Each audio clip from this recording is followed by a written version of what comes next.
Selamat datang di channel Pemuja Malam. Jangan lupa like, share, and subscribe ya. Terima kasih.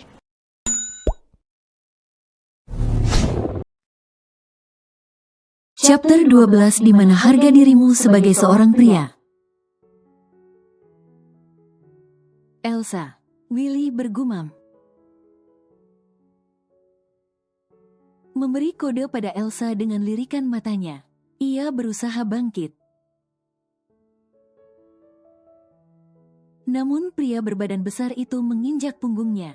Jadi hanya seperti ini kemampuanmu?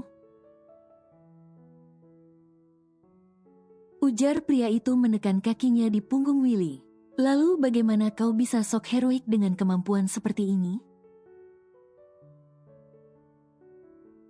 Bahkan aku tidak mengeluarkan separuh tenagaku. Seakan Willy tidak peduli dengan ucapan laki-laki itu. Ia hanya peduli pada keselamatan Elsa saja. Silakan lakukan sesuka kalian, tapi tolong lepaskan dia. Haha, sudah seperti ini, kau masih saja sok pahlawan. Kau ini bodoh atau apa? Apa dia lebih berharga dari nyawamu sendiri? Willy tidak menjawab. Tatapannya tidak sedikit pun berpindah dari Elsa, yang duduk bersimpuh sambil menangis. Kini Willy hanya dapat memohon kepada mereka agar melepaskan Elsa.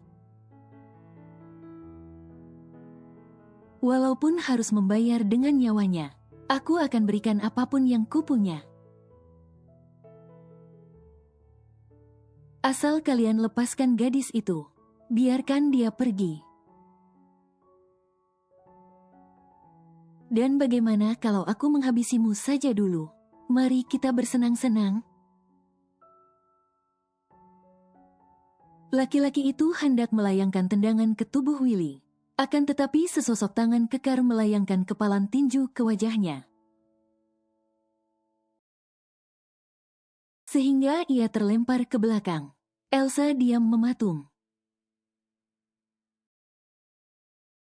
Antara percaya dan tidak dengan apa yang terjadi. Baru saja ia akan menyerah. Namun bantuan segera datang. Kasihan. Elsa mengusap air mata, menyambut tangan si botak yang hendak membantunya berdiri. Nona Elsa tidak apa-apa? Tanya pria tanpa rambut di kepala itu.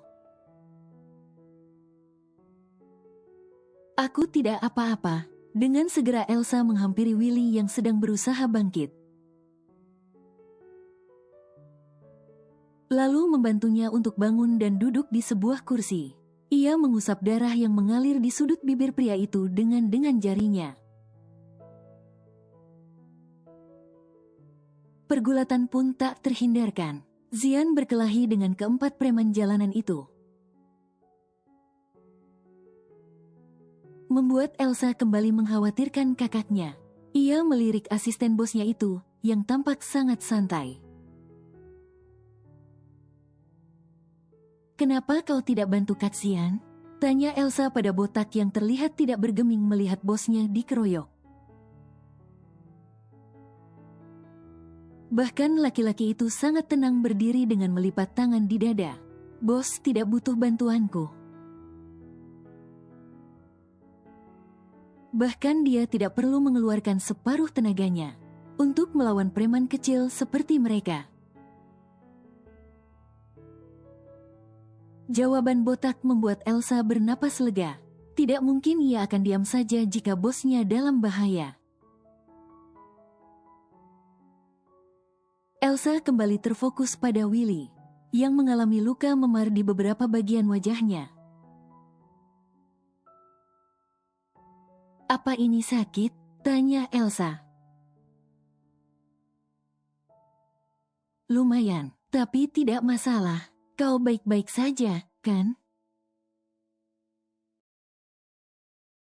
Elsa menjawab dengan anggukan kepala, sembari memeriksa beberapa bagian tubuh Willy.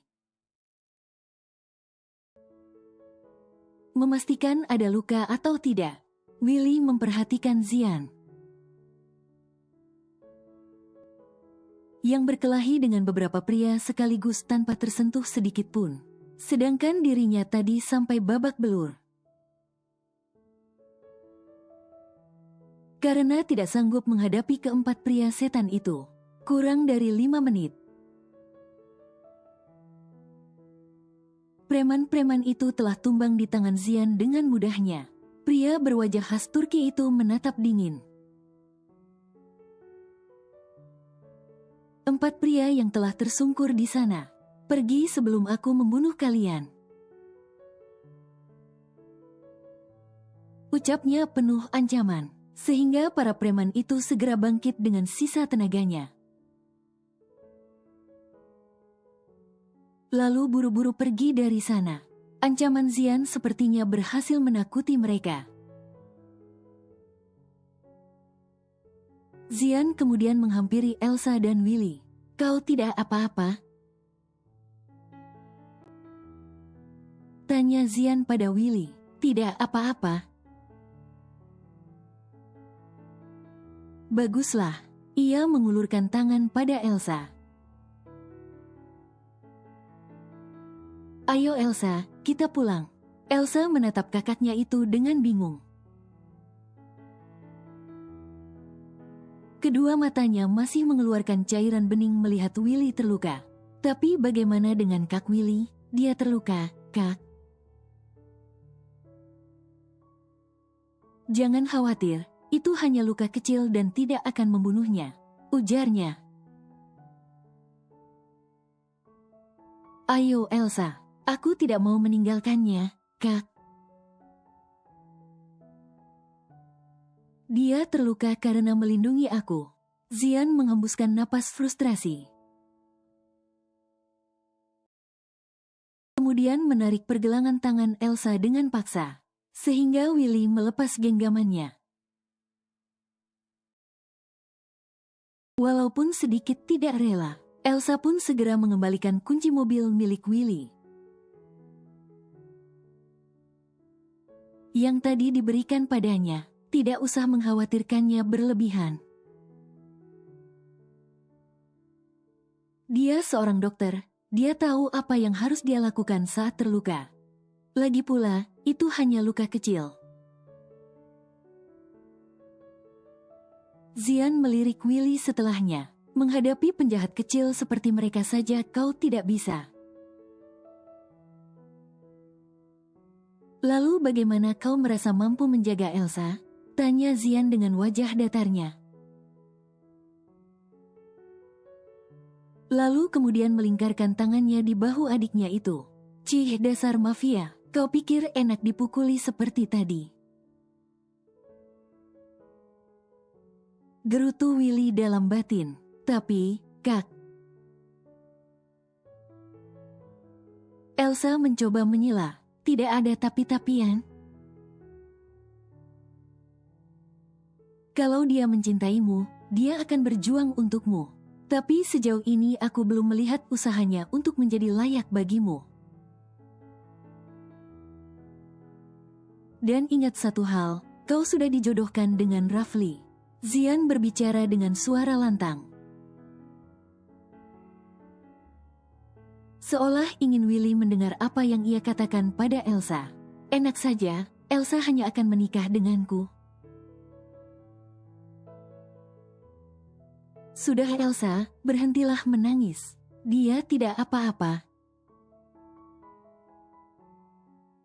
Sejenak Zian mengalihkan pandangannya pada Elsa, yang sepanjang jalan tidak berhenti menangis.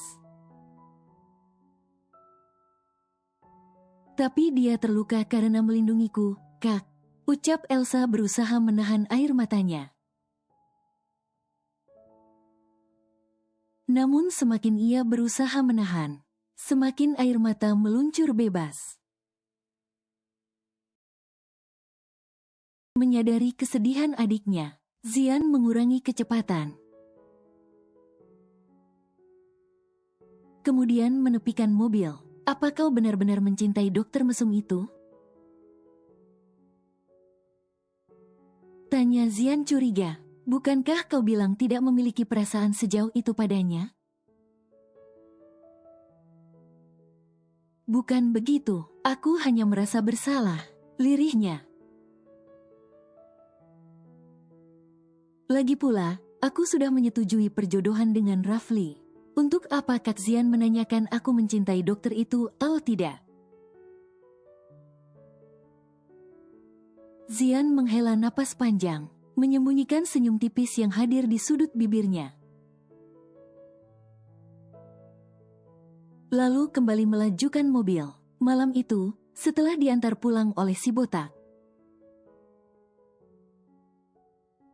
Willy menghubungi Wira dan Marcel, meminta dua teman durjananya itu untuk menemuinya.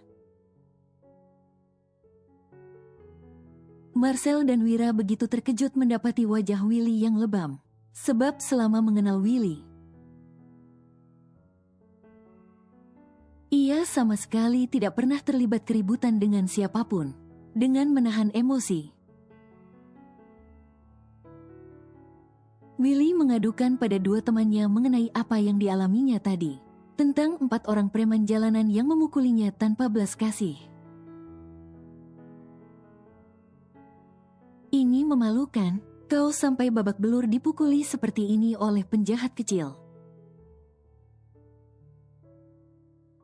Di mana harga dirimu sebagai seorang pria? Ucap Wira sambil berdecak. Memperhatikan wajah Willy yang lebam di beberapa bagian. Diamlah, Wira. Bentak Willy. "Oh Marcel, bisa tidak jangan menekannya keras-keras?"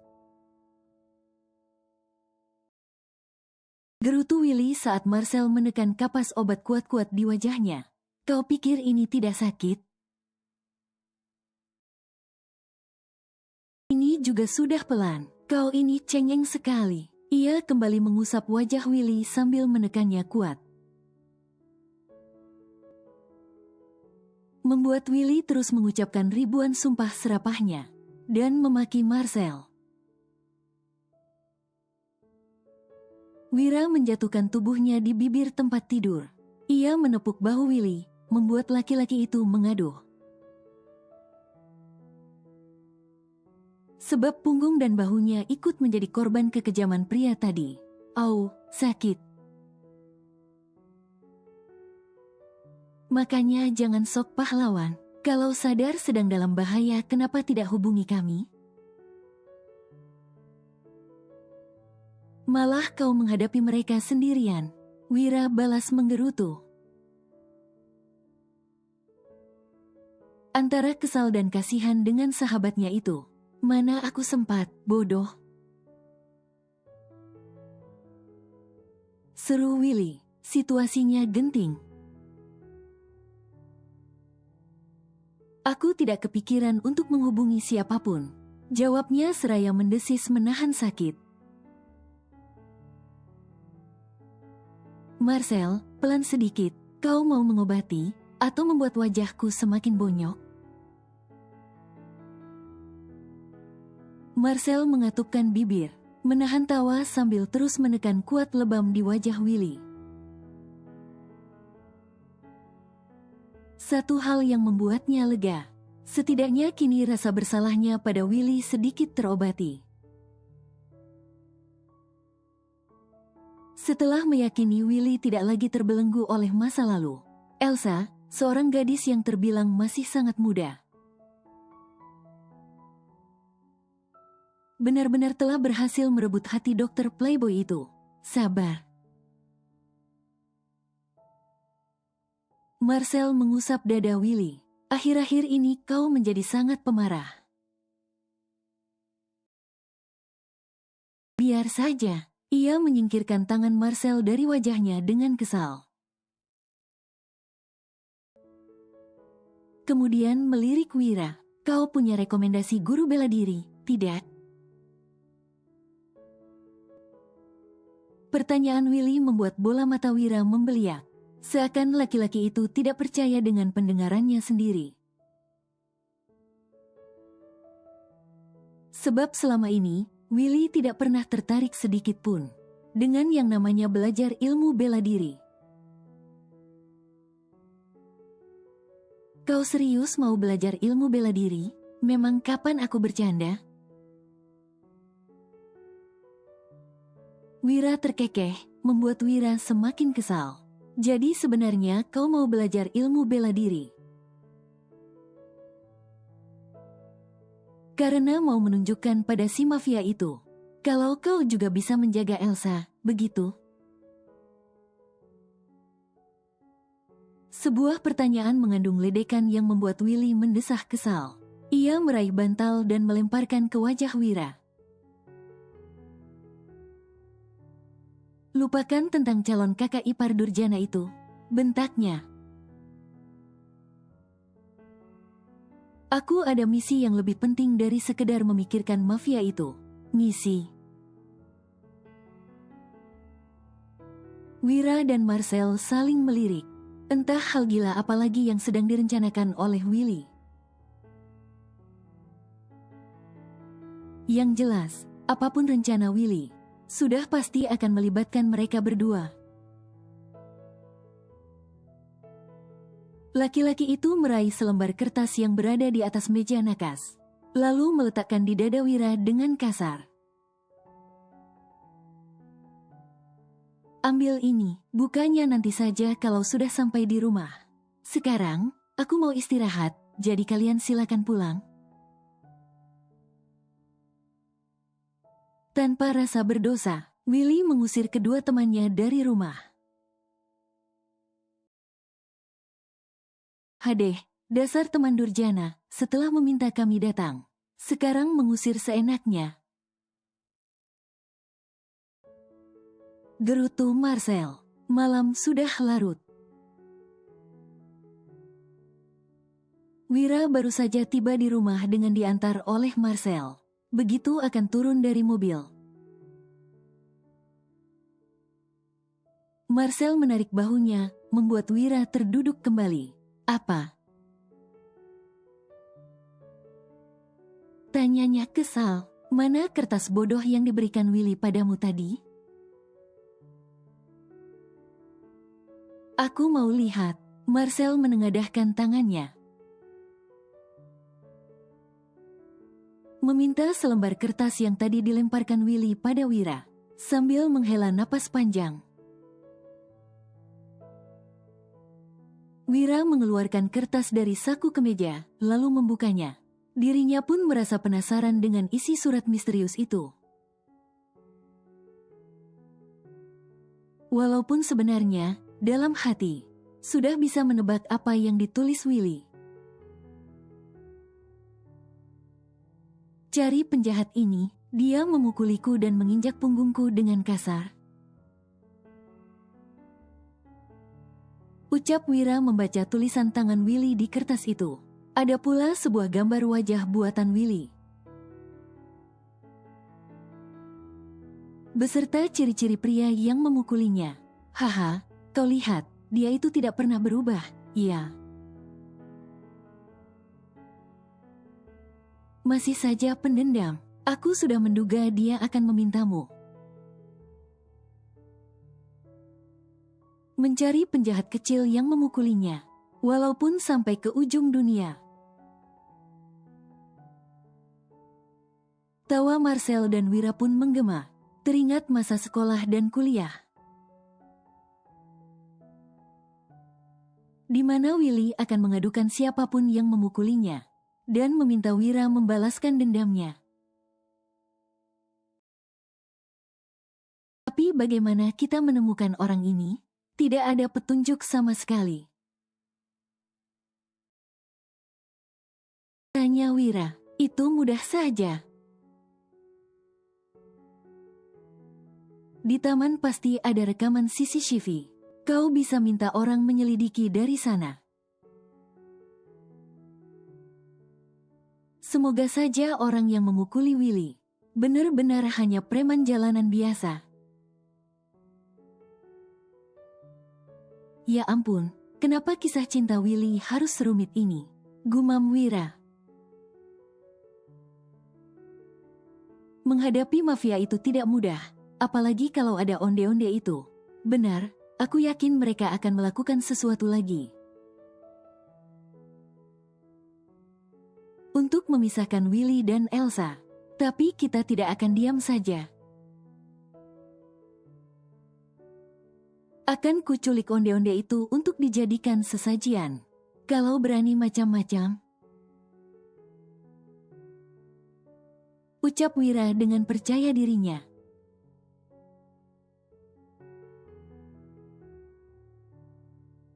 Perpisahan adalah jalan terbaik bagi dua hati untuk saling merindukan. Sebagai bukti bahwa masih ada cinta pada kedua hati itu. Malam itu, di dalam sebuah kamar, seorang gadis sedang menikmati masa perpisahan. Mungkin semuanya telah terlambat. Ataukah masih ada kesempatan untuk bersama kembali? Tidak ada yang tahu. Hanya satu hal yang pasti, bahwa sejatinya tidak ada perpisahan yang indah. Satu tangannya menggenggam sebuah bingkai foto kebersamaannya. Dengan laki-laki yang kini menjadi pemilik hatinya, sementara tangan lainnya mengusap lembut sosok wajah tampan di dalam foto. Air mata kembali berderai. Ketika kenangan menghadirkan selaksa kerinduan yang menyiksa batinnya, bukan hal mudah untuk belajar melupakan seseorang yang dicintai. Dari balik pintu, 3 pasang mata menatap sendu pada seorang gadis yang sedang meratapi takdir cintanya itu. Tidak bisa dibohongi bahwa hati mereka ikut merasa sakit. Melalui setiap tetes air mata yang mengaliri wajah itu, kita percepat saja.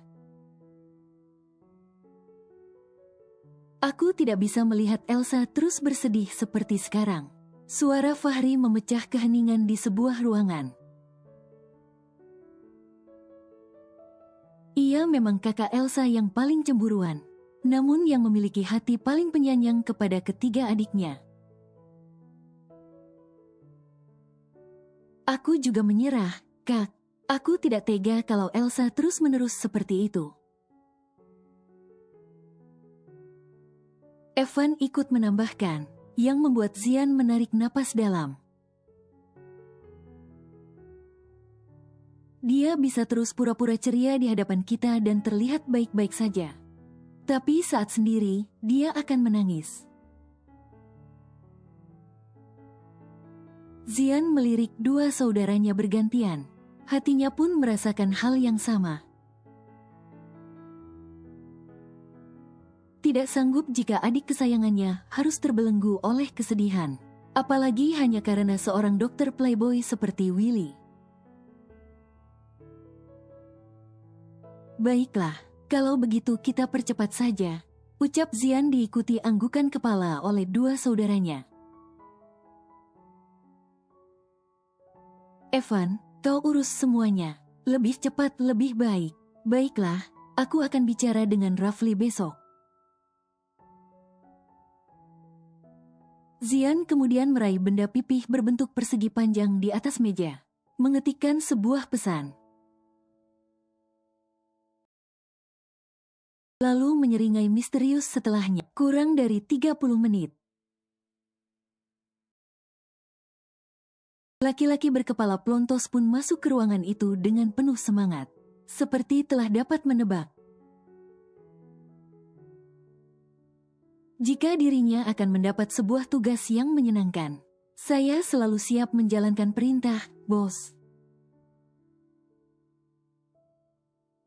Ucap pria itu sesaat setelah memasuki sebuah ruangan. Baguslah, ini adalah tugas yang sangat penting. Jadi kau tidak boleh gagal, ucap Zian menekan. Memang kapan aku pernah gagal dalam menjalankan tugas, bos? Gerutu botak dalam batin. Zian menjetikkan jarinya agar asistennya itu mendekat, membuat si botak maju beberapa langkah dan duduk di hadapan sang bos. Kita akan menggelar acara lamaran untuk Elsa. Kau tahu kan? Dokter Playboy itu mungkin akan bertindak bersama dua temannya. Lalu, aku tidak mau ada kegagalan. Jadi pastikan kau amankan dua orang. Yang selalu membuat onar itu, Wira dan Marcel. Tapi ingat, jangan sampai mereka terluka seujung kuku pun. Tugasmu hanya mengamankan mereka. Begitu misi selesai, kau bebaskan mereka lagi. Mereka harus diamankan, karena kadang merusak rencana yang matang.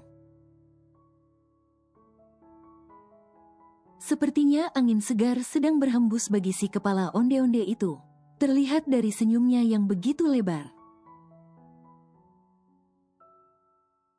Saat mendengar perintah untuk mengeksekusi dua teman Dr. Willy, kini dendam kesumatnya dapat terbalaskan. Ia bertekad tidak akan melepaskan. Dua makhluk sableng menyebalkan itu dengan mudah.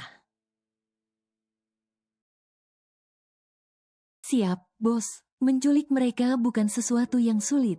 Bagus.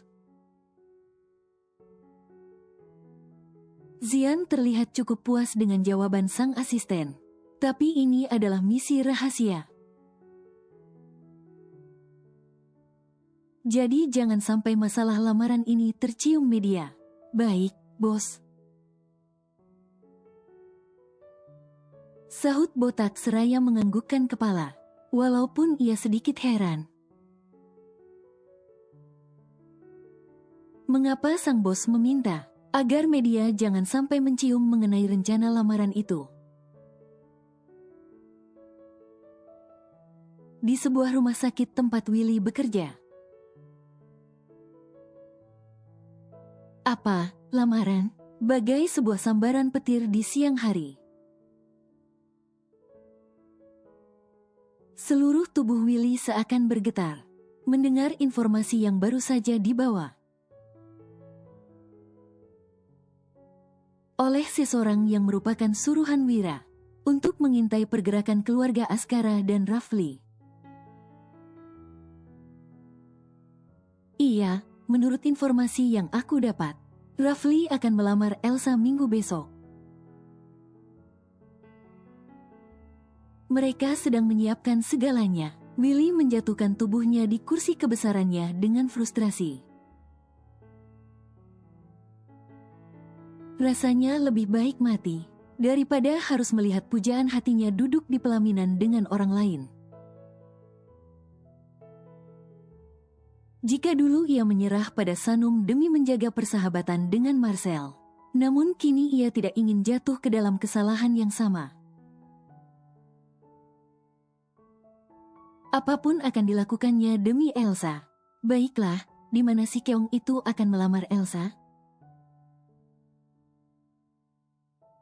Aku dengar di Keong Kembar Cafe. Sepertinya Rafli ingin memberi sesuatu yang berkesan untuk Nona Elsa. Dia akan menggratiskan semua menu hari itu untuk semua pengunjung. Willy mengusap wajah kasar. Kini pilihan satu-satunya hanya berusaha menggagalkan rencana lamaran itu. Dengan cara apapun. Apa yang bisa kulakukan untuk menggagalkan lamaran itu? Dan membawa Elsa pergi.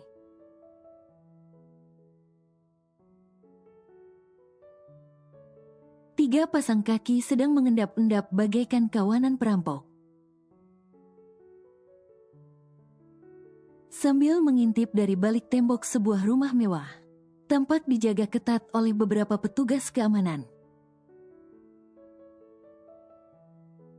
Yang sesekali berkeliling untuk memastikan keadaan tetap aman terkendali, baik dari pencuri ataupun penculik. Dengan penuh kehati-hatian tiga pria misterius itu melangkah perlahan, agar hentakan kaki tidak terdengar oleh siapapun. Satu persatu berhasil memanjat tembok kokoh itu, kemudian merangkak bersembunyi di balik rerumputan. "Jangan kentut, ya," bisik Wira, menatap bagian belakang milik Marcel, yang tepat berada di depan wajahnya. "Diam kau," balas Marcel seraya terus merangkak maju, bersembunyi di balik rerumputan tinggi. Willy dan dua teman durjananya memperhatikan beberapa penjaga yang kini berada di pos. Minum kopi sambil bermain kartu, namun sesekali saling bergantian berkeliling. "Ini pertama kalinya aku melakukan tindakan gila seperti ini, mengendap-endap masuk ke rumah orang. Kalau kita ketahuan, aku bisa digantung Sheila lagi di kamar mandi." Marcel menggeleng frustrasi, memikirkan akan semarah apa istrinya jika sampai tahu kelakuan barbar suaminya. Makanya kalau mau keluar rumah, minta doa istri dulu, supaya tidak gagal.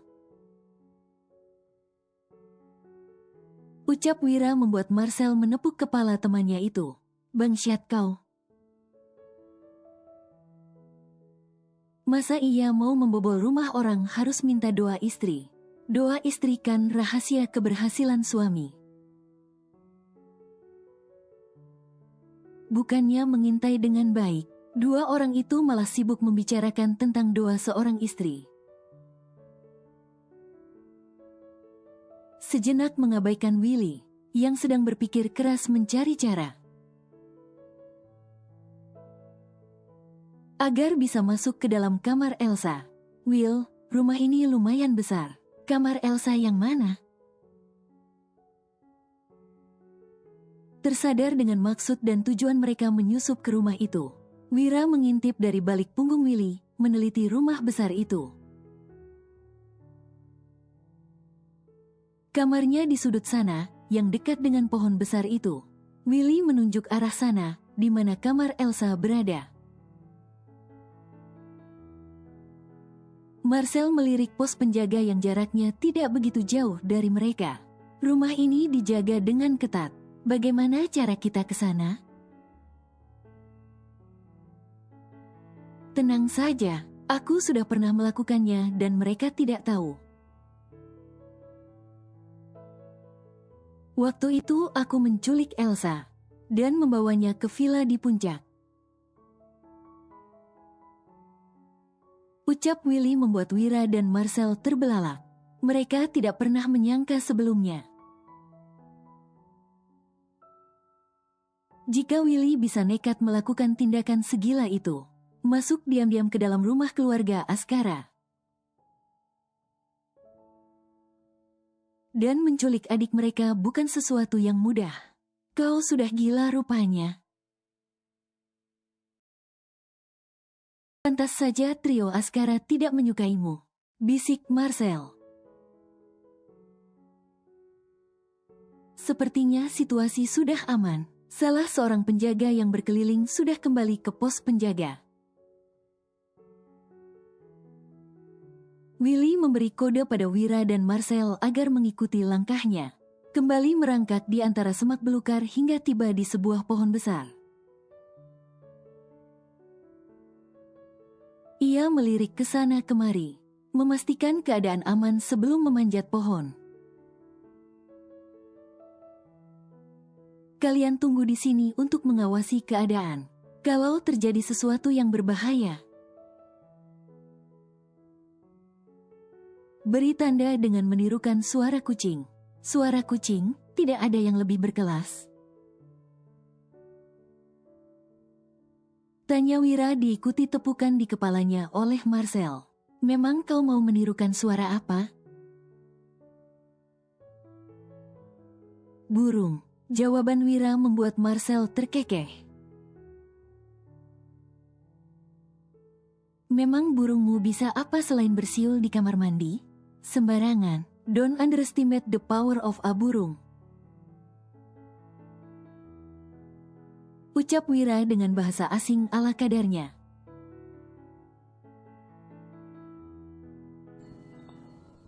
Bersambung.